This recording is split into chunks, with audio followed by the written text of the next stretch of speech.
जी news के world exclusive खुलासे पर अंडरवर्ल्ड डॉन दाऊद इब्राहिम और उसका सबसे करीबी छोटा शकील दोनों परेशान। पाकिस्तानी अभिनेत्री से दाऊद के रिश्तों पर जी न्यूज के खुलासे से दाऊद परेशान। दाऊद ने छोटा शकील से बात की। कराची में घर की तस्वीरें, पासपोर्ट और बैंक अकाउंट्स की डिटेल्स दिखाए जाने से दाऊद उतना परेशान नहीं है जितना इस बात से परेशान है कि जी न्यूज ने पाकिस्तानी अभिनेत्री महविश हयात से उसके रिश्तों का खुलासा कैसे कर दिया। भारत के मोस्ट वांटेड दाऊद इब्राहिम पर जी न्यूज के वर्ल्ड एक्सक्लूसिव खुलासे की पूर्व उपसेना प्रमुख गुरमीत सिंह ने तारीफ की है। पूर्व उपसेना प्रमुख ने कहा, इससे सुरक्षा एजेंसियों को दाऊद के खिलाफ कार्रवाई में बड़ी मदद मिलेगी। दाऊद इब्राहिम पर जी न्यूज के खुलासे के बाद देश भर से दाऊद को पाकिस्तान से भारत जिंदा या मुर्दा लाने की मांग उठने लगी है। केंद्रीय मंत्री रामदास अठावले ने कहा है कि दाऊद इब्राहिम को भारत लाना चाहिए और सरकार पाकिस्तान से दाऊद के बारे में जानकारी मांगे। जेडीयू नेता केसी त्यागी ने कहा है कि जिस तरह अमेरिका ने पाकिस्तान में छिपे आतंकी ओसामा बिन लादेन का खात्मा किया, उसी तरह की कार्रवाई आतंकी दाऊद इब्राहिम के खिलाफ होनी चाहिए। उन्होंने कहा कि दाऊद को पकड़ने या मारने के लिए अमेरिका को भारत की मदद करनी चाहिए।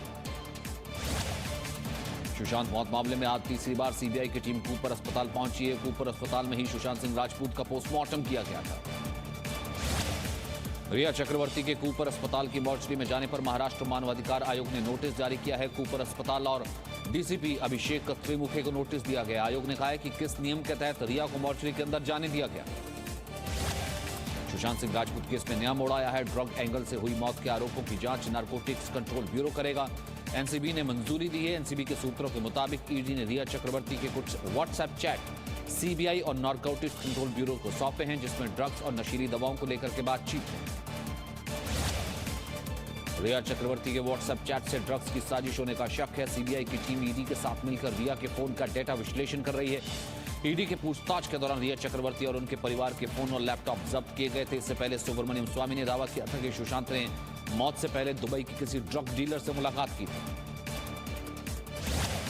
सुशांत मौत से जुड़ी जांच में ड्रग्स की बात सामने आने पर कई तरह के सवाल उठ रहे हैं। बीजेपी नेता राम कदम ने कहा है कि आखिर इस प्रकरण में कौन बॉलीवुड स्टार शामिल है? क्या महाराष्ट्र सरकार किसी भी नेता को बचाने की कोशिश कर रही है? सवाल महाराष्ट्र सरकार की मंशा पे उठता है कि जिस प्रकार से महाराष्ट्र की सरकार इस मामले को दबाने का प्रयास कर रही थी, तो क्या ये ड्रग माफिया को बचाने की कोशिश थी महाराष्ट्र सरकार की? क्या फिल्म जगत के कुछ बड़े लोगों को बचाने का प्रयास था? क्या कोई राजनेता इसमें फंसा हुआ है, उसे बचाने का प्रयास था? रिया चक्रवर्ती की व्हाट्सएप चैट में चौंकाने वाली बातचीत सामने आई है। बताया जा रहा है कि ये रिट्रीव चैट्स हैं। उन्होंने रिया ने इसे डिलीट कर दिया है। पहली चैट रिया और गौरव आर्या के बीच है। गौरव को ड्रग्स डीलर बताया जा रहा है। इस चैट में लिखा है कि अगर हम हार्ड ड्रग्स की बात करें तो मैंने ज्यादा ड्रग्स का इस्तेमाल नहीं किया है। इस मैसेज को रिया ने 8 मार्च 2017 को गौरव को भेजा। एक चैट मिरांडा और रिया के बीच है। इसमें मिरांडा कहता है स्टफ लगभग खत्म हो चुका है। ये चैट 17 अप्रैल 2020 का है। इसके बाद मिरांडा रिया से पूछता है कि क्या हम ये शैविक के दोस्त से ले सकते हैं, लेकिन उसके पास सिर्फ हैश और बड है। सुशांत सिंह की बहन श्वेता कीर्ति सिंह ने रिया के ड्रग चैट की जांच की मांग की है। श्वेता ने ट्वीट करके कहा, सीबीआई इस मामले की तुरंत जांच करे, यह अपराध है। सुशांत सिंह के घर में रहने वाले उनके दोस्त सिद्धार्थ पिठानी से सीबीआई आज भी पूछताछ कर रही है। डीआरडीओ गेस्ट हाउस में कल भी सिद्धार्थ पिठानी से पूछताछ हुई थी।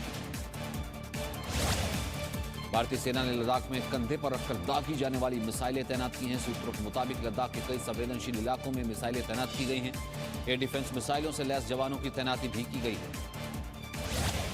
सोनिया गांधी अब से थोड़ी देर में कांग्रेस शासित मुख्यमंत्रियों के साथ ऑनलाइन बैठक करेंगी। बकाया जीएसटी, नीट, जेईई परीक्षाओं पर चर्चा करेंगी। ममता बनर्जी, हेमंत सोरेन और उद्धव ठाकरे भी शामिल होंगे।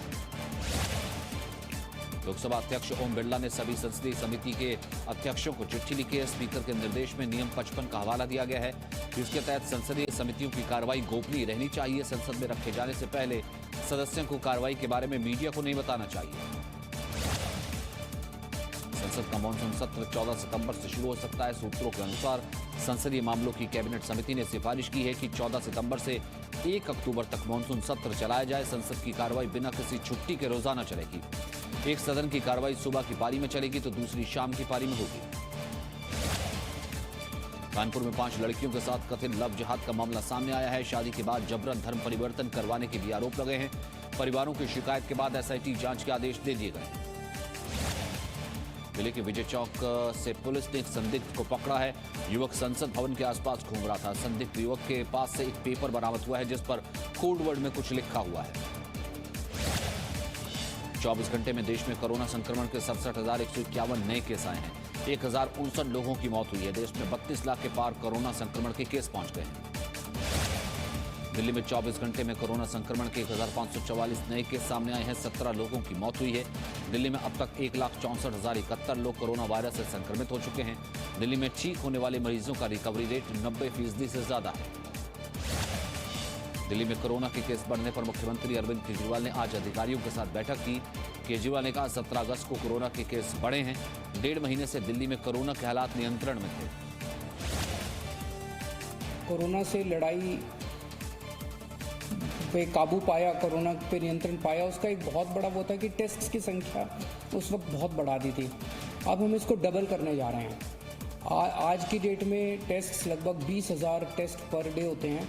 इसको हम एक हफ्ते के अंदर 40,000 टेस्ट पर डे करेंगे।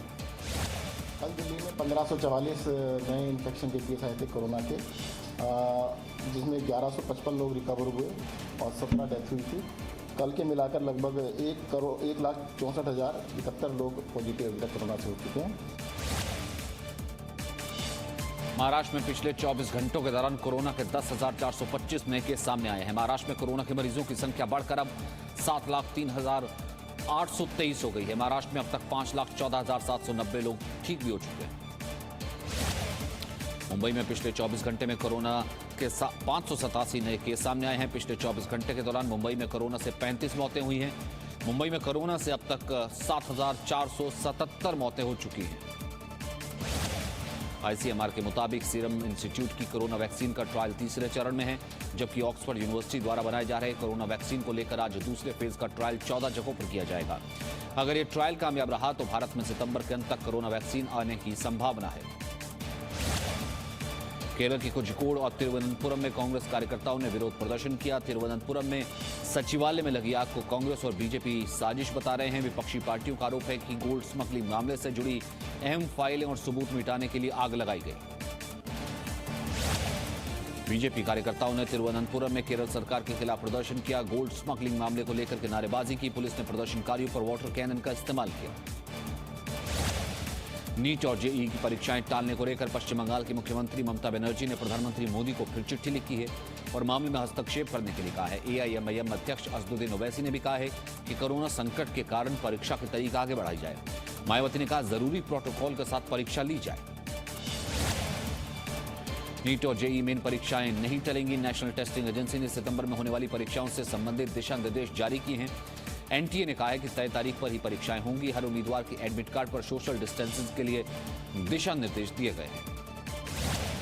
राज्यसभा सांसद ज्योतिरादित्य सिंधिया पहली बार नागपुर में आरएसएस मुख्यालय पहुंचे। सिंधिया ने संघ मुख्यालय में आरएसएस संस्थापक डॉक्टर केशव राव बलीराम हेडगेवार का निवास देखा। सिंधिया ने कहा कि आरएसएस मुख्यालय राष्ट्र के प्रति समर्पण के भाव का केंद्र है। यहां राष्ट्र के प्रति समर्पण की प्रेरणा और ऊर्जा मिलती है। बीती रात मुंबई के वर्ली में एक इमारत की 10वीं मंजिल के एक घर में किचन में आग लग गई। घटना की सूचना मिलते ही मुंबई फायर ब्रिगेड की टीम और मुंबई पुलिस के जवान मौके पर पहुंच गए। 1 घंटे की कड़ी मेहनत के बाद फायर ब्रिगेड की आधा दर्जन गाड़ियों ने आग बुझाई।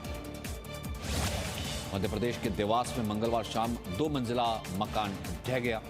इसमें मलबे में अब तक 8 लोगों को बाहर निकाला जा चुका है। राहत और बचाव का कार्य जारी है। भोपाल से एनडीआरएफ की टीम को बुलाया गया है। भड़काऊ भाषण और दिल्ली दंगों के आरोपी शर्जिल इमाम को स्पेशल सेल ने यूएपीए की धारा लगाकर के गिरफ्तार किया। शर्जिल इमाम असम की जेल में था, जिसे लेकर दिल्ली पुलिस दिल्ली लेकर आई थी। फेसबुक के खिलाफ दिल्ली विधानसभा की कमेटी ने शुरू की है सुनवाई। 3 गवाहों ने कमेटी के सामने बयान दर्ज कराए हैं। कमेटी के अध्यक्ष राघव चड्ढा ने कहा फेसबुक निष्पक्ष नहीं है, राजनीतिक दलों से सांठगांठ है। प्रधानमंत्री मोदी ने गुजरात में मोढेरा सूर्य मंदिर का वीडियो ट्वीट किया है। प्रधानमंत्री मोदी ने लिखा कि बारिश के दिन मोढेरा का सूर्य मंदिर अद्भुत लगता है। इस मंदिर के निर्माण में जोड़ लगाने के लिए कहीं भी चूने का इस्तेमाल नहीं किया गया है। ओडिशा के केंदुझर में वैतरणी नदी का जलस्तर लगातार बढ़ता जा रहा है। नदी खतरे के निशान से ऊपर बह रही है। 1 हफ्ते से हो रही बारिश की वजह से कई इलाकों में पानी भर गया है। कई गांवों का संपर्क मुख्य मार्ग से कट गया है। ओडिशा के जाजपुर में लगातार हो रही बारिश ने बाढ़ जैसे हालात बना दिए हैं। जाजपुर जिले में कलिंगा नगर में भारी बारिश से जगह जगह पानी है, जहां लगातार 2 दिन से बारिश हो रही है। ओडिशा के मयूरभंज में लगातार बारिश से चारों तरफ पानी ही पानी है। मयूरभंज में 1 हफ्ते से बारिश हो रही है। बाढ़ की वजह से एक इमारत गिर गई है। असम के दक्षिण खालमारा में मिड डे मील में तहत चावल को बेचने का मामला सामने आया है। पकड़ने के डर से टीचर ने चावल की बोरियों को नाव समेत बाढ़ के पानी में डुबो दिया। आरोपी टीचर फरार है। जम्मू कश्मीर के राजौरी में बहने वाली दोनों नदियों का जलस्तर खतरे के निशान से ऊपर पहुंच गया है, जिसकी वजह से राजौरी जिले में बाढ़ जैसे हालात बन गए हैं। मौसम विभाग ने जम्मू कश्मीर के पहाड़ी इलाकों में भूस्खलन की चेतावनी दी है। बिहार के अररिया में लोहे का पुल अचानक टूटकर नदी में समा गया। हादसे में कई लोगों के डूबने का अनुमान लगाया गया है। हादसे के वक्त पुल पर एक ट्रैक्टर, एक टेम्पू, 2 बाइक सवार मौजूद थे। पुल गिरते ही तमाम लोग नदी की तेज धार में बह गए। आगरा में यमुना नदी में बढ़ते जलस्तर के बीच बच्चों को नदी में छलांग लगाने का वीडियो वायरल हो रहा है। बच्चों को तेज बहाव का खौफ भी नहीं है। यमुना नदी पर बने घाट पर बच्चे स्टंट करते हुए नजर आ रहे हैं। उत्तर प्रदेश के रामपुर में सड़क हादसे में 3 लोगों की मौत हो गई। 4 लोग घायल हैं। एक बाइक से टक्कर के बाद बस गड्ढे में पलट गई। मरने वालों में एक बच्चा भी शामिल है। दिल्ली के कश्मीरी गेट, आईएसबीटी और उसके आसपास लंबा ट्रैफिक जैम लग गया। रिंग रोड पर भी गाड़ियां रेंग कर चल रही हैं। ऐसा ही दिल्ली के कुछ और इलाकों का हाल है। रिंग रोड पर एक गाड़ी खराब होने का यह असर है। पश्चिम बंगाल के फुलबारी में सरसों के तेल की फैक्ट्री में आग लग गई। कल रात लगे आग पर आज काबू पाया गया। किसी तरह के जानमाल के नुकसान की खबर नहीं।